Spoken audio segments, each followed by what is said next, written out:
Bismillahirrahmanirrahim. Assalamualaikum warahmatullahi wabarakatuh.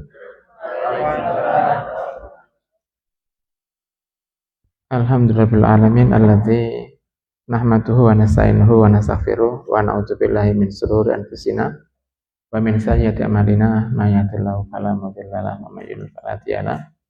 Asyhadu an la ilaha illallah wa asyhadu anna Muhammadan abduhu wa rasuluh. Allahumma shalli ala Muhammad wa ala ali Muhammad.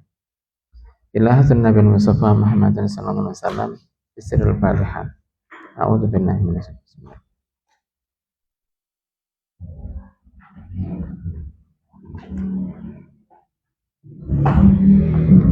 Kita pada halaman 43. Halaman 43 bab yang ke-15. Kitabnya tidak ada ya? Gak karuan. Ya, dengarkan aja, nggak apa. Ya, didengarkan saja. Ad-Darsul Khamis Asyar, pelajaran ke-15. Fil muru'ati wasyamati wa izzatin nafsi. Fil muru'ah, dalam muru'ah, dalam persoalan muru'ah, keluhuran budi pekerti. Tahu budi pekerti enggak? Tahu budi pekerti, tahu? Ya, kesopanan. Tidak sekedar kesopanan itu, lebih luas lagi ya.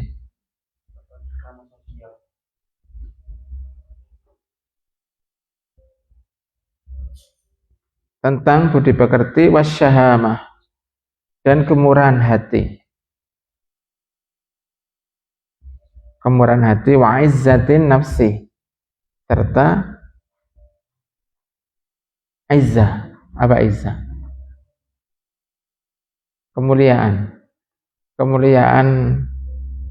diri. Wa izzatin nafsi.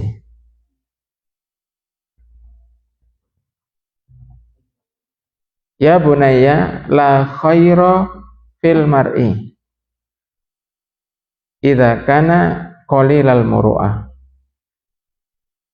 Ya, wahai anakku, la khaira, tidak ada kebaikan. Tidak ada kebaikan. Fil mar'i, pada seseorang, idza kana qalilal muru'ah, jika budi pekertinya itu sedikit atau rendah.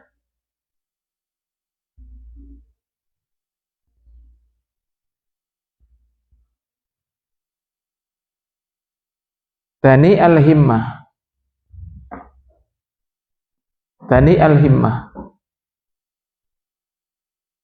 Himmah itu cita-cita. Dani itu rendah. Rendahnya cita-cita.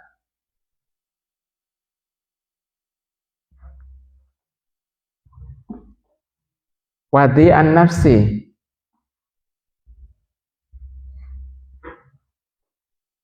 Jiwa yang kotor.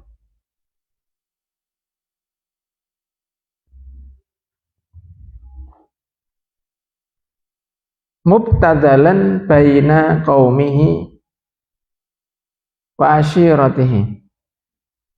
Dihinakan di antara kaumnya dan keluarganya.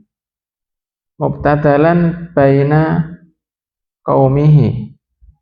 Dihinakan di antara kaumnya. Wa asyiratihi, dan keluarganya.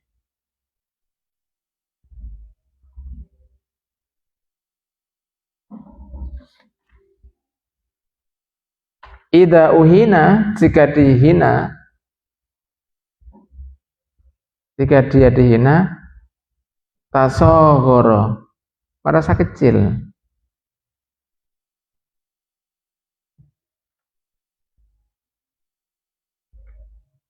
wa tadzallala, dan merasa hina.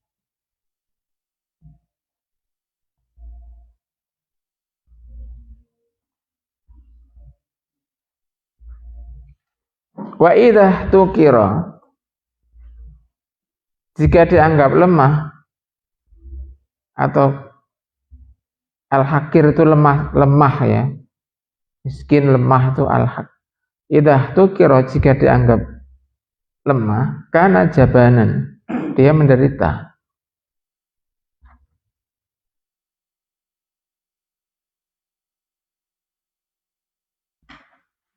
Fi mautu ittifai, dalam mempertahankan kehormatan dirinya.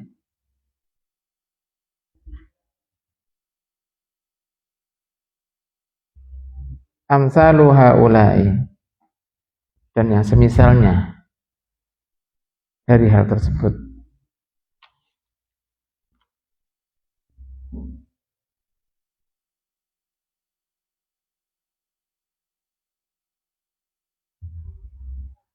Ya, ini pesan ya. Pesan yang dicantumkan pada pelajaran yang ke-15 ini, yaitu agar kita mempunyai keluhuran budi pekerti.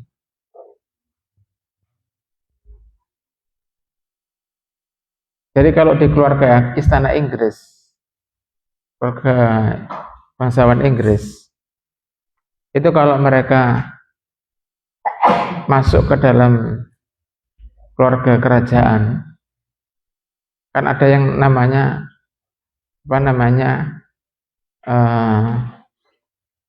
gelar kehormatan ya. Gelar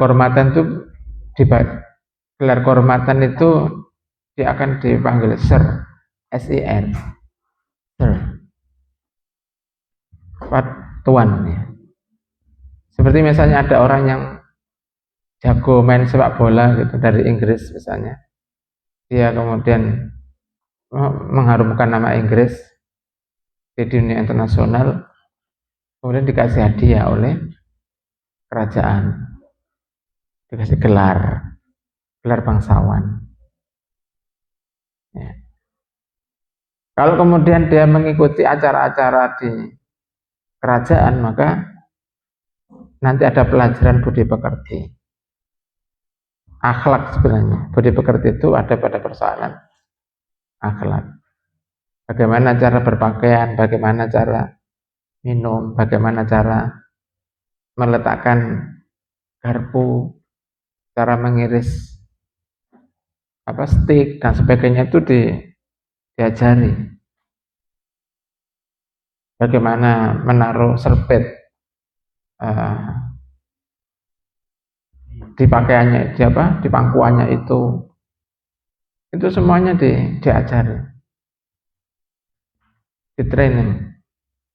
Karena memang itu sifat kebangsawanan itu memang penuh dengan tata krama. Semakin tinggi semakin tinggi kebangsawanan seseorang, itu peraturan semakin ribet. Kalau kamu pergi ke istana Keraton Yogyakarta, itu mesti ribet itu. Caranya jalan itu diatur ya. Caranya keluar dari mana? Dari menghadap paduka raja ya, Raja Hamengkubuwono misalnya, itu juga diatur ya. Nah, sebenarnya memang sikap muru'ah, sikap tata krama itu menjadi sikap yang elegan. Nanti elegan enggak? Berkelas. Jadi kalau seseorang itu berkelas, dia itu sangat memperhatikan tata krama. Beda sama orang pada umumnya yang biasa ada di pasar, yang biasa ada di terminal dan sebagainya itu caranya bicara beda, caranya bersikap beda, semua caranya berbeda.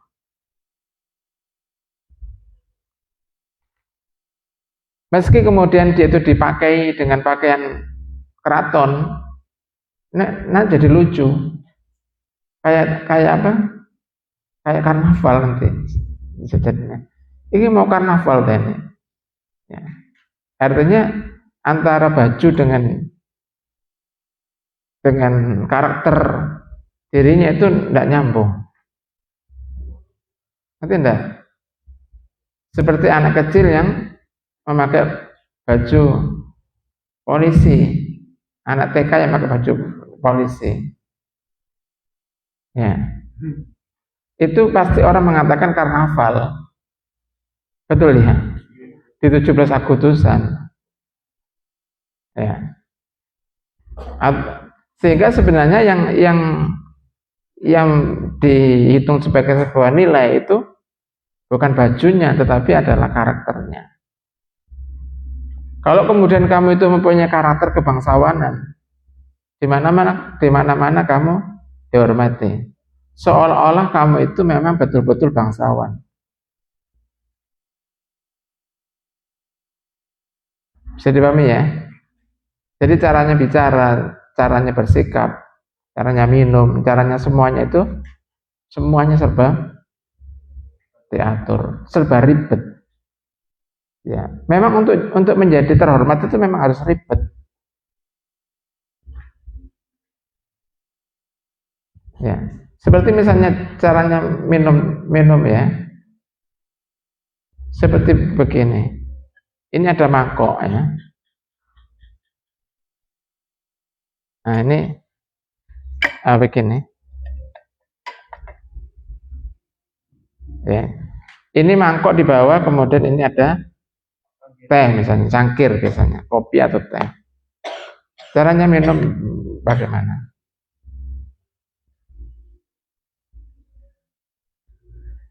Saya baru tahu itu caranya minum itu. Suatu ketika ada Pak SBY sama Pak Jokowi lagi berbicara. Nah, kemudian dijamu lah Pak SBY, entah Pak SBY entah Pak Jokowi yang dijamu. Yang jelas mereka sedang duduk berdua. Saya tidak melihat bagaimana caranya minum teh, tapi yang komentar itu netizen. Lihat caranya minum lah berbeda. Nah, yang satu mengambil cangkir beserta dengan lepeknya. Jadi begini caranya.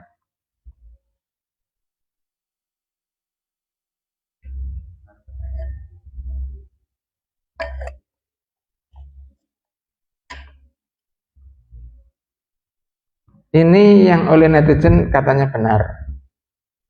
Yang satu disuntik di lepek, kemudian lepeknya itu caranya orang di warung.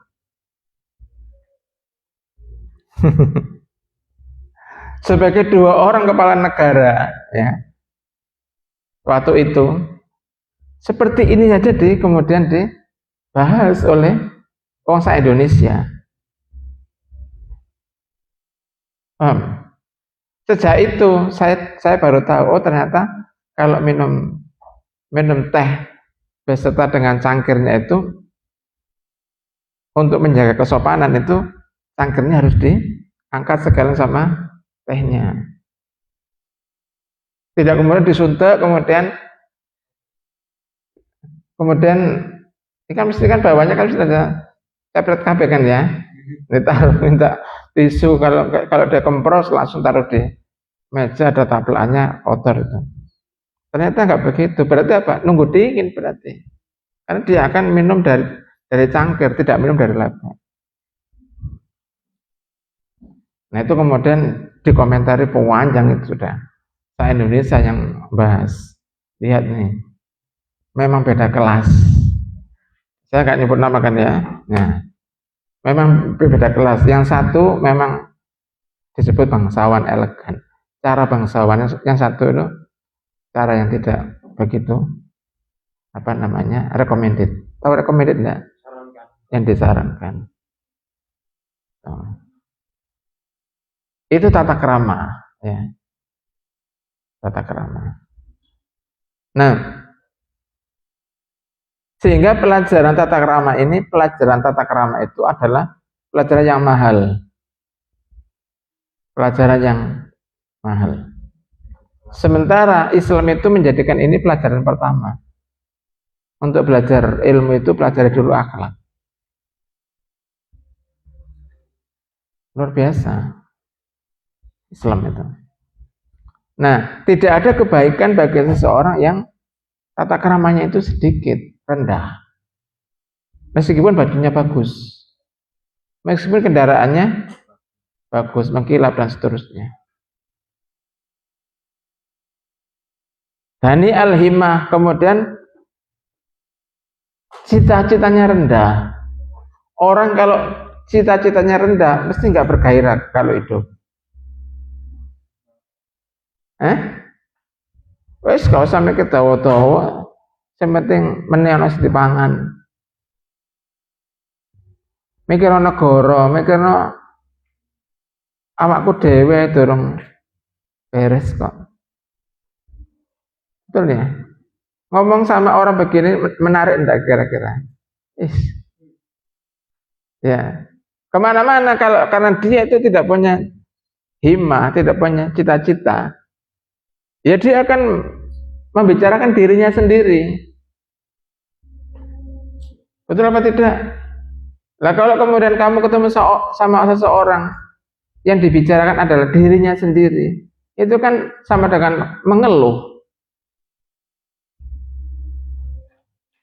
Tapi kalau orang itu punya himmah, punya cita-cita, maka yang dibicarakan itu adalah bagaimana keadaan masyarakat, bagaimana keadaan anak-anak muda, bagaimana keadaan sosial dan sebagainya. Banyak bisa kemudian membahas persoalan keumatan. Itu menarik. Dia ngomong sembarang bisa. Ya. Rame di media, seorang kiai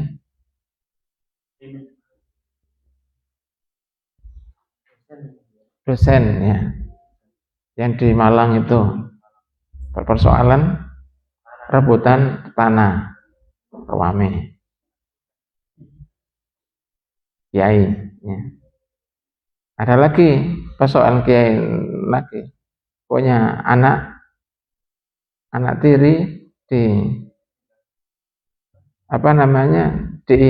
dipelihara mulai kecil, bukan anak tiri, anak angkat ya. Kemudian dia dinodai sejak kecil. Dunia pondok pesantren. Kemudian keponakannya lagi sama Ruame.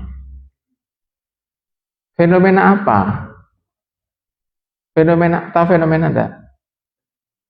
Ini gejala seperti apa kok terjadi seperti ini? Kemudian dibahas persoalan itu bukan dalam konteks gosip, tapi dalam konteks apa sih sebenarnya yang terjadi persoalan ini? Masyarakat ini sedang sakit. Masyarakat ini sedang sakit. Jadi yang diributkan itu hanya pada satu, ada ribut royoan jabatan, kedua ribut royoan perempuan, ketiga ribut royoan duit. Cuma ini, kamu lihat TV itu aja yang dibicarakan.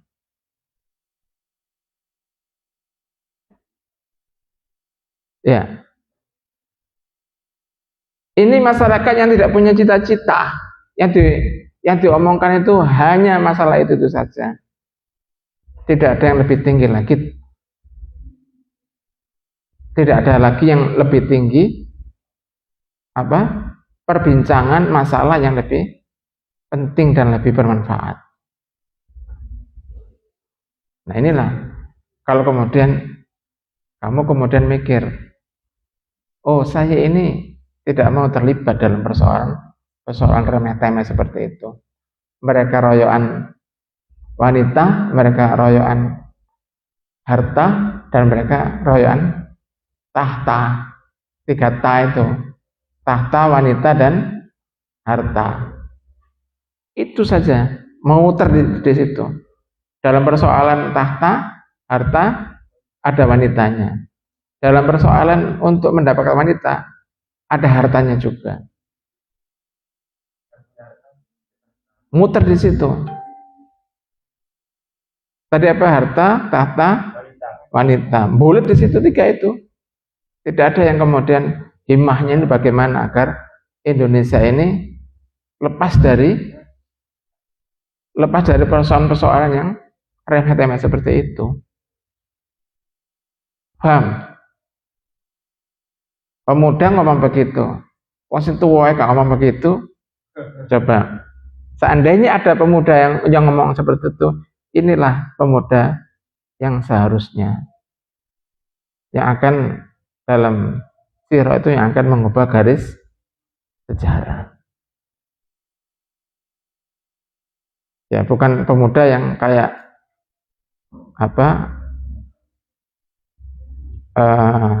kuning-kuning di sungai yang mengalir kemana dia mengalir, ya di situ dia akan pergi mengikuti arus. Ya, kamu mengikuti arus, kamu menantang arus. Menantang arus. Kalau menantang arus, siap-siap kamu babak belur. Karena kamu menahan arus. Ngerti enggak? Kamu akan ketabrak dengan rumput, kamu akan ketabrak dengan kayu balok, kamu akan ketabrak dengan tergoyang dengan ini, babak belur. Kalau menantang arus. Dan Islam itu selalu menantang arus. Kecuali dalam suasana yang sudah baik. Ngerti enggak? Kalau sudah baik ya menantang arus ya kamu yang habis ya. Coba misalnya ada orang lagi sholat kemudian kamu menantang arusnya. Allahu Akbar, kemudian kamu bengak di situ. Dikuaplok tekan mburi. Iki sapa iki? Murid apa? Lah telepon nang njone karung tuncalno Dek. Apa jenenge? Kalau kali berantas masih lumayan. Nah kalau kemudian kali ini cilik ini got ya siapa coba? Ya. Apa maksudnya? Jadi orang itu harus mempunyai cita-cita yang tinggi.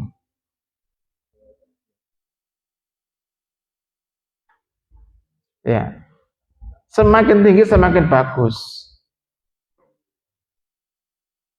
Ya. Kalau tidak tercapai bagaimana? Ya nggak apa-apa, tidak tercapai. Yang penting kan punya cita-cita dan punya upaya untuk menggapainya. Kalau kemudian kamu cita-citamu itu adalah tanggalnya ada 10 misalnya, kamu nggak sampai 10, minim kamu sampai 8. Daripada nggak punya cita-cita belas. Ngerti maksudnya? Ya namanya ngelempong nggak ini. Coba tanyakan ke orang-orang di secara sosial eksperimennya. Tanyakan ke yang malam ini ada di pinggir-pinggir jalan. Mas, cita-cita sampai apa mas? Gak punya cita-cita mereka. Nah, cita-citanya adalah ya daripada di rumah diomeli sama ibu, lebih baik dia itu menghindari dengan cara apa? Ya, keluar saja dari rumah. Itu aja sampai usianya habis. Jadi harus mempunyai cita-cita yang tinggi. Ulul himmah minal iman, kata Sayyidina Ali. Ketinggian cita-cita itu cermin dari keimanan.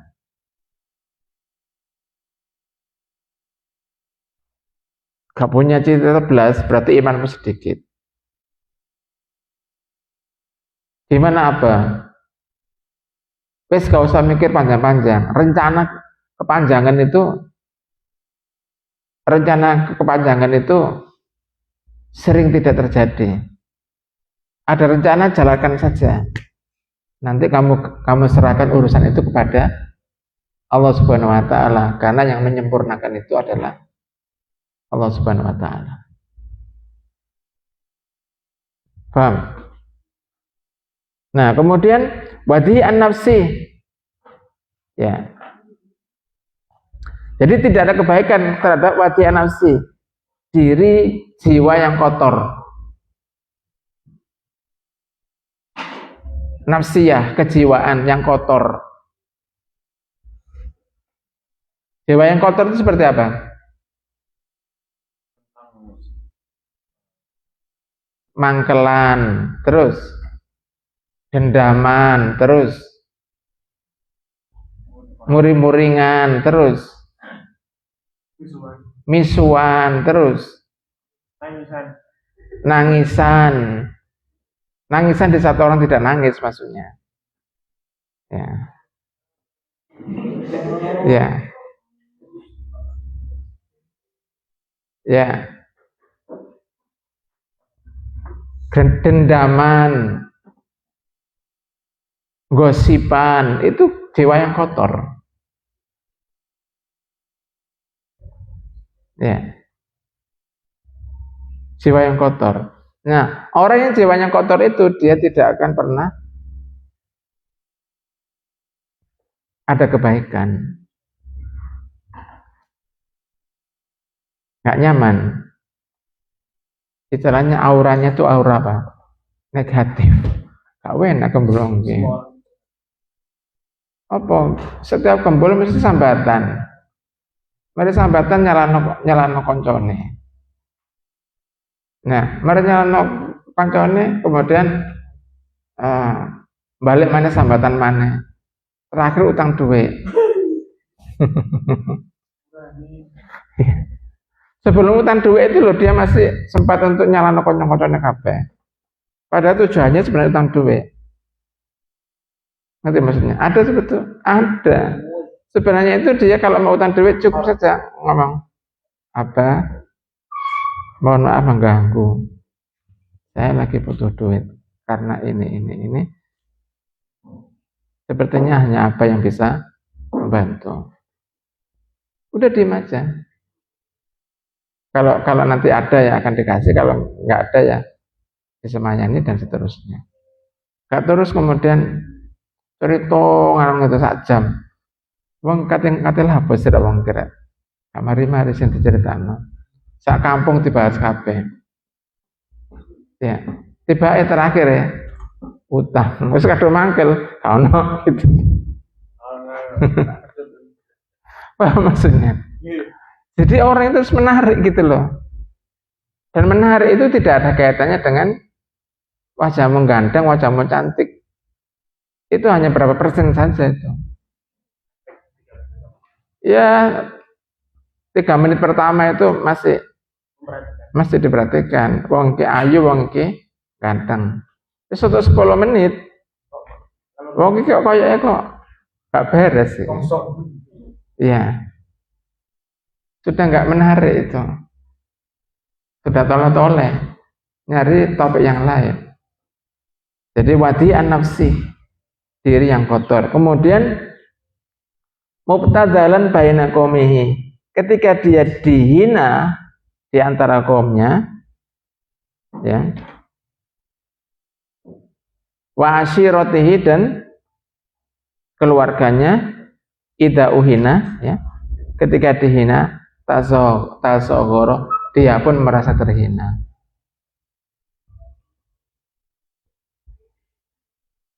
Wa tadzallala, dia pun juga merasa sama, terhina. Tasogor itu merasa kecil, zalala merasa terhina.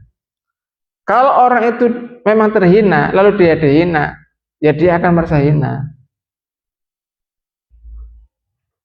Ngerti maksudnya? Ada orang yang pekerjaannya itu hina, lalu dia dihina, lalu menghasilkan apa? Memang benar misalnya.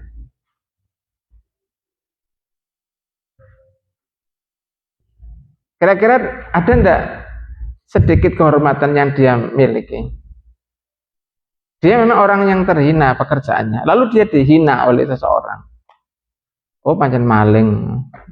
Memang dia maling itu. Kira-kira dia merasa terhina enggak? Pasti dia merasa terhina, dan dia tidak akan pede untuk berkumpul dengan orang-orang yang baik. Betul enggak? Saya ini pernah di dalam penjara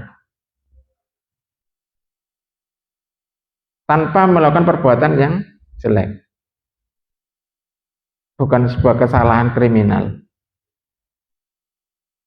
Tahu, ketika pertama kali keluar dari penjara, mau masuk ke masjid, perasaannya apa?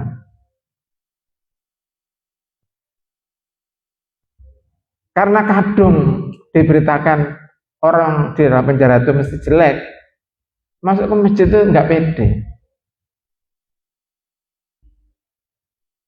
Ya, memang orang yang kalau masuk penjara dia itu direndah-rendahkan supaya mentalnya jadi mental orang rendah.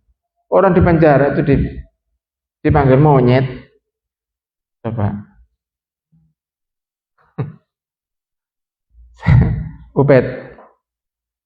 Butuh.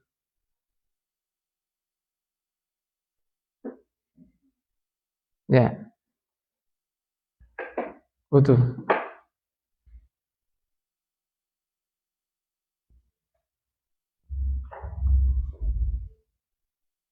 Memang diciptakan seperti itu.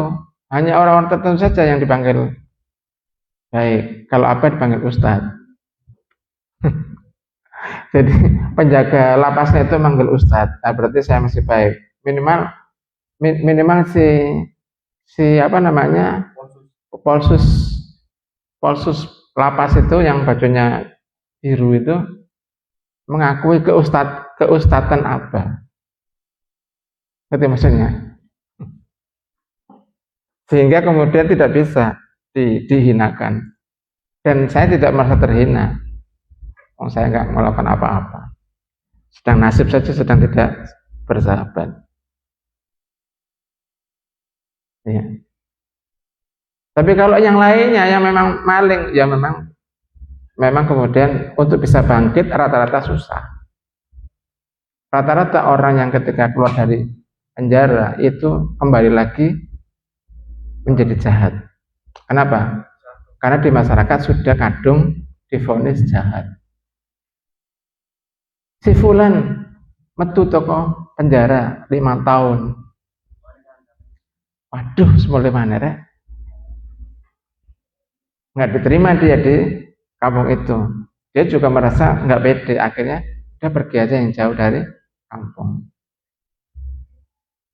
Ke tempat yang tidak dia kenal. Yang orang tidak mengenal dia. Jadi kalau orang itu jiwanya kotor, dia itu tidak akan berani untuk kumpul sama orang yang jiwanya bersih. Paham maksudnya? Karena ruh-ruh itu akan dikumpulkan sesuai dengan kesucian ruh masing-masing. Nggak nyaman kalau orang itu suka beribadah lalu kemudian dia kumpul sama orang yang suka minum khamr, suka berzina, itu nggak ini. Ngomong apa sih ini? Ya. Atau sebaliknya, iki kelompok apa jenenge kelompok yang berandal kemudian ada seseorang yang ngomong agama, kemudian sama jadi gini di sini. Nggak di sini ya. Iki bukan tempatnya. Jadi tidak bisa nyambung. Nah, kalau kemudian ada orang yang baik lalu dia itu dihinakan, dia tidak akan pernah dia tidak akan pernah merasa terhina. Sebab apa? Perkataan manusia tidak ada pengaruhnya. Ngerti maksudnya? Nah, itu tidak lama, sehari 2 hari saja. Saya coba ke masjid itu, saya harus masuk. Hanya sehari 2 hari saja. Setelah itu kembali lagi, saya ini bukan orang penjahat. Kenapa harus kemudian malu? Kenapa harus kemudian nggak pede? Saya bukan seorang penjahat, meskipun saya pernah masuk penjara. Dan kemudian balik, malah lebih bagus daripada sebelumnya. Kenapa? Orang yang diberi kehormatan kemuliaan oleh Allah Ta'ala, maka manusia tidak bisa menghinakannya. Kebalikannya, orang yang dihinakan oleh Allah Ta'ala, maka manusia itu berusaha untuk memuliakan, nggak akan pernah berhasil. Paham ya? Jadi kemuliaan ada di mana? Kemuliaan itu ada pada ketika Allah memuliakan kita. Nah, caranya Allah memuliakan kita adalah kita menjaga muru'ah, menjaga tata krama. Nah, wa idah tukiro, jika dia itu direndahkan, dia menderita, dia lalu kemudian melakukan perlawanan untuk mendapatkan kemuliaan dirinya. Bagi orang yang mulia tidak akan menderita. Ngerti maksudnya? Pede saja. Ya, seseorang yang hubungannya dengan Allah itu sudah beres, ya, sudah beres. Maka siapapun yang akan menghinakan dia tidak akan pernah terpengaruh.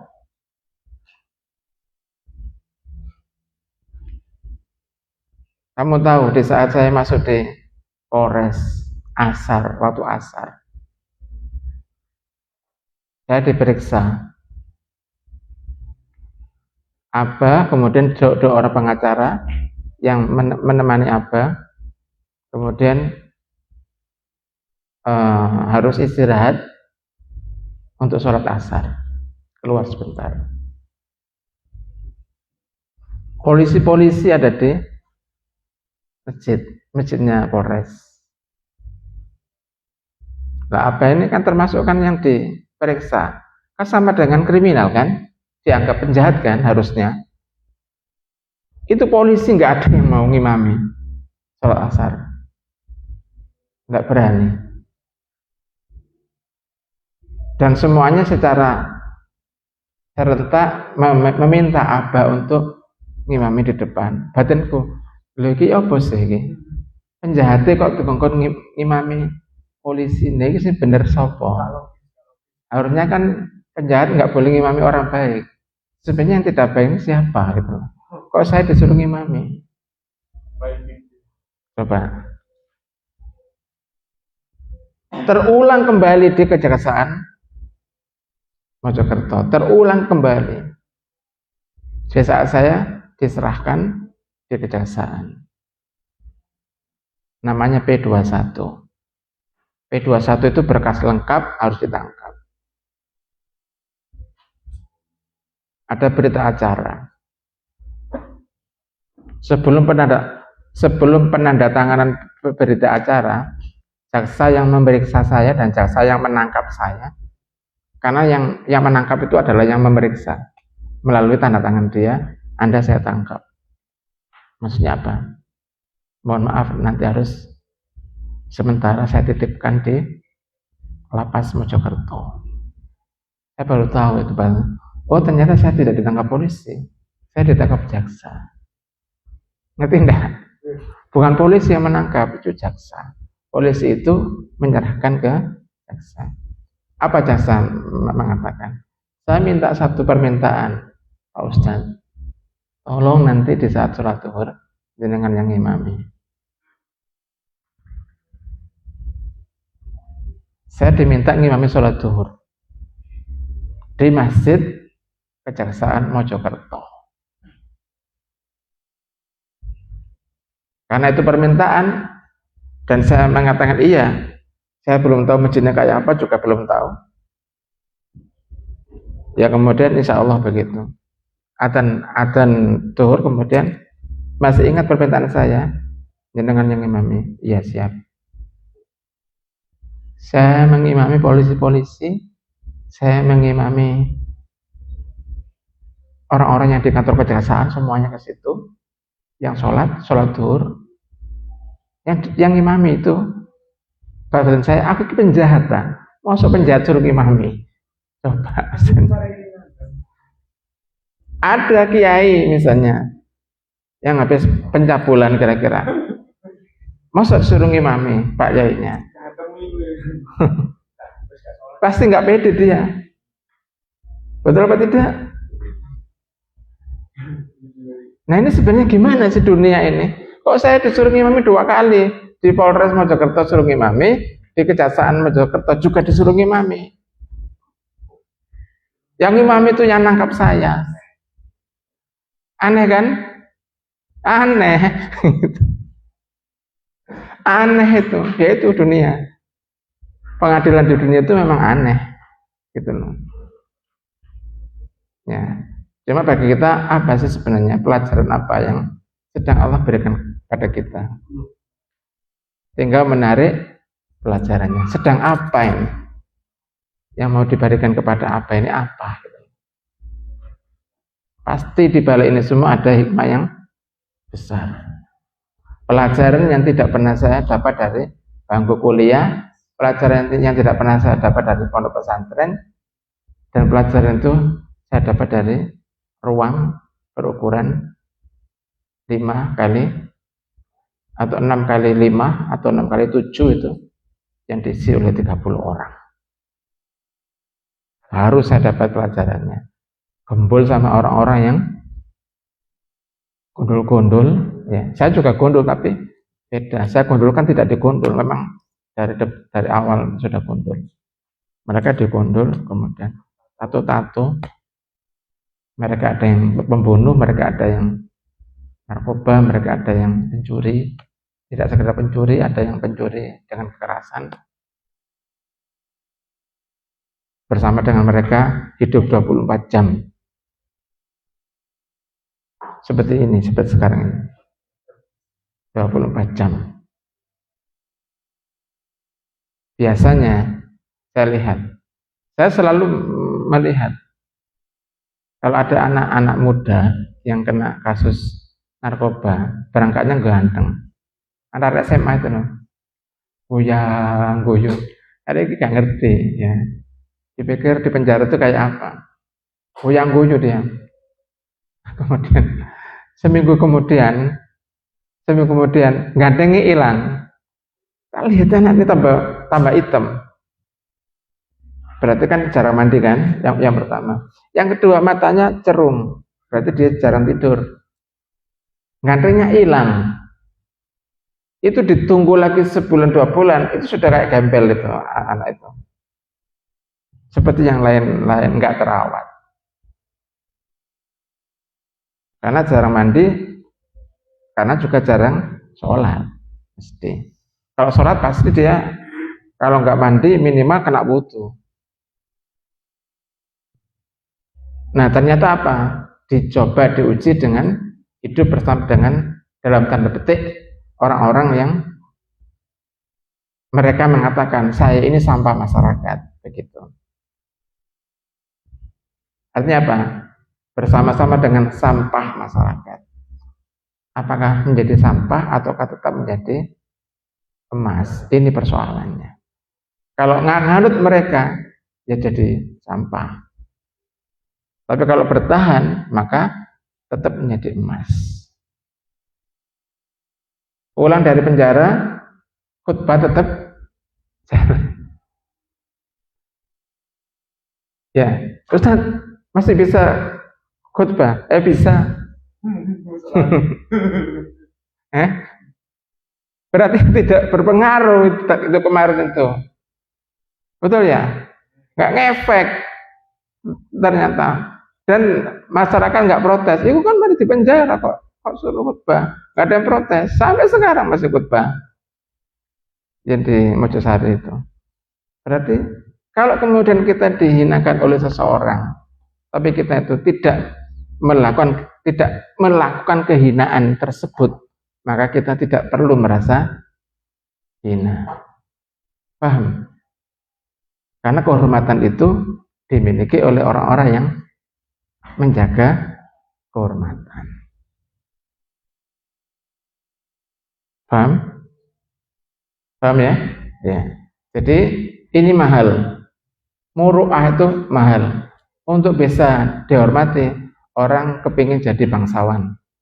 Padahal bangsawan itu bisa tidak dihormati kalau dia kemudian tidak muru'ah. Tidak mempunyai, iya bahasa Inggrisnya attitude. Apa attitude itu? Ya, sikap-sikap positif yang dimiliki oleh seseorang. Berpikir positif gitu. Harus nyari baiknya, jangan nyari. Kalau kamu nyari nggak baiknya, ya semua nggak baik. Kalau kamu nyari baiknya, kenapa ya kok begini ya? Ada apa ya hikmahnya ya? Pasti ada. Pasti baik. Ngerti? Ojo sambatan aja. Sing ngrungokno itu loh. Pegel. Iya, Rono sambatan, Reni sambatan. Dipikir yang punya masalah kamu saja. Ya. Ya. Demikian, semoga bermanfaat ya. Dan kita diberikan kemudahan untuk mempunyai sikap muru'ah. Tutup dengan doa kafaratul majelis.